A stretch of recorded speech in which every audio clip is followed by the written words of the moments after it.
আমার বড় মেয়ে মুরগির মাংস পছন্দ করে, তাও ব্রয়লার। যে কোনো দামি মুরগি হোক না কেন, সে ওই মুরগি পছন্দ করে না, তার ব্রয়লার মুরগি এক পিস হলেই হবে আলু দিয়ে। আসসালামু আলাইকুম সবাইকে। এখানে কিছু বাজার করা হয়েছে, অল্প সংখ্যক আপনাদের সাথে শেয়ার করতেছি, সামনে আরও শেয়ার করব বাজার। তো যাই হোক, এই তো পরোটা দেখিয়েছিল মেয়ে প্রথমে। এটা আমার রেডিমেড পরোটা, যার যখন মন চায় সে ভেজে খাবে। আর এখানে যত সবজি দেখতেছেন সম্পূর্ণ এগুলো আমার বড় মেয়ে খায় না, সব কিছু আর কি ছোট মেয়ে আমার। তো দুজনের জন্য রান্না করা হলে কি ফালানো যায়, যত কম সবজি আনি না কেন।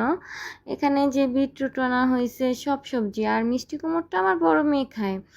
তো আপনারা সবাই বলছিলেন, আপু আপনি লেবু খান, আন্টি আপনি লেবু খান। হ্যাঁ, এই তো দেখেন আমার ঘরে সবসময় এমন করে লেবু থাকে। তো যাই হোক, আপনাদের সাথে অনেক কথা শেয়ার করলাম, বাজারও দেখালাম। তো হ্যাঁ, আরও বাজার আছে অবশ্যই, ওগুলো দেখাবো। তবে আপনারা আমাকে যে ভালোবাসা দিচ্ছেন, দোয়া দিচ্ছেন, সত্যিই আমি আপনাদের কাছে চিরকৃতজ্ঞ হয়ে থাকবো। আমি অনলাইনে এই নিঃস্বার্থ ভালোবাসা, এটা আর কি বলবো আমি, যতই বলবো ততই কম হয়ে যাব।